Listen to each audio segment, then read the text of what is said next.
aquí tenemos un serio problema. Por eso los canales pro Occidente, pro OTAN, que andan diciendo que Rusia está perdiendo y básicamente que Ucrania está ganando, pues están dejando de ver por el fanatismo ideológico, con el sesgo o el sesgo OTAN, ¿no? Porque ni siquiera conciben que estamos en una guerra de desgaste. O sea, siguen hablando de maniobra, cuánto terreno se captura, todos conceptos muy OTAN, muy con sesgo OTAN. Y la crítica a Rusia pues viene por el lado ideológico político, cuando en geopolítica es un mero instrumento la ideología política. Derechas o izquierdas son meros instrumentos para movilizar a las masas, porque la dirigencia de los países los utilizan para alcanzar los objetivos de la nación, los objetivos políticos trazados por el nivel político, para nuevamente ganar la guerra, ¿no? En favor de los intereses de la patria, del Estado. Entonces, ¿cómo movilizas a la gente? Pues puedes movilizarlos por diversos motivos, aparte de culturales, pueden ser religiosos, ¿no es cierto? Incluso los patrióticos mismos, pero también se suele usar la ideología. Caso, por ejemplo, que los Vietnam, ¿no es cierto? Socialista, la Rusia de Stalin, por ejemplo, que se movía también a un componente religioso, pero bueno, quería un componente ideológico. Sin embargo, la situación fue tan grave, tan aguda en el caso de la Segunda Guerra Mundial y la Unión Soviética, que Stalin tuvo que usar argumentos nacionalistas, ¿no? Por eso yo lo llamo la Gran Guerra Patria. Pero nuevamente, el componente ideológico es en el medio de la lucha geopolítica. No confundamos la política de los países, elección de alcaldes, congresistas, presidentes, es la política interna. La geopolítica es distinta. Y en ese contexto internacional de geopolítica, las ideologías son meros instrumentos para movilizar los recursos, para la gente, para la masa, para alcanzar los objetivos del Estado, de la patria, de la nación. El nivel político, quien designa el objetivo político de la patria o del interés del Estado, pues es quien debe usar todos los instrumentos a su alcance. Así que hacer un análisis de defensa con sesgo ideológico pues es fatal, ¿no? Porque aquí decimos que gana el que claramente está perdiendo y pierde el que claramente está ganando. A ver, ¿esto qué significa? El valor de esta ubicación, ¿qué significa en este contexto? Bueno, modestia aparte, eso es hacer análisis de defensa. No decir que, por ejemplo, ¿no? Rusia está perdiendo porque son los malos y Ucrania está ganando porque son los buenos. Bueno, define bueno, define malo, para empezar. Y para recordarles que en geopolítica no hay ni buenos ni malos, hay interés de A e interés de B, y los medios para alcanzar esos intereses. Ahora sí, a ver un momento. Vamos a otra cosa. En otros sectores, por ejemplo, acá ha habido otro avance en Torets. Vamos a Torets, donde ha habido avances interesantes. Sigue la presión en Torres. Acá se ha ampliado un poquito más este sector.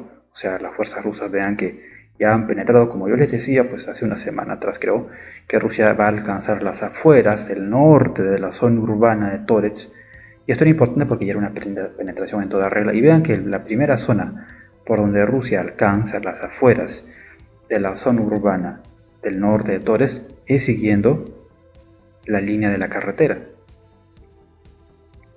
Ya se habrán dado cuenta que pocos canales hablan de las carreteras. Porque, señores, hablar de las carreteras en esta guerra es hacer análisis de defensa. Reducir todo a el bueno y el malo es propaganda. Propaganda basada en el fanatismo. Vemos acá la carretera. Tanto rusos como ucranianos se empeñan en el valor, en conservar y obtener el valor de la carretera. ¿Qué ha hecho Rusia? Como a ustedes les consta, seguir en paralelo a las carreteras. Aquí es por la carretera, es por donde más han avanzado, por la carretera es por donde han alcanzado los campos abiertos a las afueras de la zona urbana del norte de Torres, y obviamente se van a proyectar hacia el norte. El tema es que aquí pueden girar un poco para tomar esta zona. Aquí también pueden apoyar girando por acá para terminar de tomar, o sea, complementario los giros acá, tanto al oeste como al este. Pero lo principal es esto, era seguir por esta carretera. Aquí también ha habido un pequeñito avance, vamos a marcar acá. A ver un ratito. Se ha avanzado un poquito aquí. A ver acá. De esta manera vemos que Rusia, pues, como les digo, ¿no?, presiona en todas partes. No es como nos dice el pensamiento OTAN. El pensamiento OTAN es concentra todas las fuerzas acorazadas en un solo punto, rompe las defensas y luego con velocidad explota la retaguardia. Pero se les olvida decir algo, que pocas veces lo dicen. Para romper la defensa enemiga tienes que obtener el factor sorpresa. Sin factor sorpresa no hay guerra de maniobras. Y en esta guerra, donde ya todo está avisado, donde hay los drones de observación, donde el enemigo ya está en sobreaviso, tanto del lado ruso como del lado ucraniano, ¿qué sorpresa va a haber? Si no hay sorpresa, no puede haber velocidad. Y sin velocidad, no hay una guerra rápida, no hay una guerra de maniobras.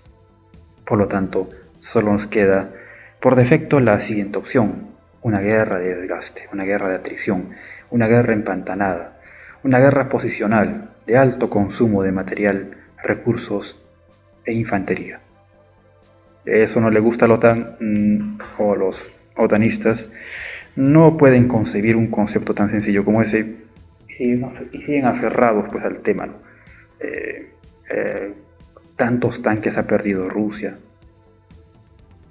Vamos, no se trata de cuántos tanques haya perdido Rusia. Se trata de cuántos tanques Rusia puede absorber como pérdida. Digamos, ha perdido, por poner un ejemplo, pierde 1000, pero puede absorber hasta una pérdida de 1500, pues normal perder los 1000. Total, en tus proyecciones, pues es lo que es un precio aceptable. Pero es que además es lo esperable, ¿no?, en una guerra de desgaste. O cuánta infantería ha perdido, digamos, Rusia. Dicen, lanzan diversas cifras. Yo les decía que Trump hablaba de 400.000 bajas ucranianas, 600.000 bajas rusas, recalcando nuevamente que las verdaderas cifras las vamos a saber, pues, al final de la guerra, y recordando también que si algo dice Rusia, pues es a favor de Rusia en contra de Ucrania. Si algo dice Ucrania, es a favor de Ucrania en contra de Rusia, o sea que ambos van a mentir. Para tener una idea más o menos, pues hay que sacar la mitad de lo que dicen ambos, y las cifras verdaderas las vamos a ver al final. Pero para tomar un ejemplo nada más, Trump hablaba de 400.000 bajas ucranianas, 600.000 bajas rusas, lo cual hace algún sentido. ¿Por qué? Al ser Rusia quien tiene la iniciativa, la presión constante para la ofensiva no en el concepto OTAN, ¿no?, en un solo punto, la concentración de los medios, sino distribución de los medios de dicha ofensiva a lo largo de todo el frente, por lo cual se habla de un contacto de fuego permanente. Al ser Rusia el que va hacia adelante, pues es quien se expone más suele tener más pérdidas, y quien está a la defensiva, en este caso Ucrania, pues suele tener menos pérdidas porque está cubierto. Es sentido común esto, no se trata de ser eres pro ruso, eres pro ucraniano, no, es sentido común básico.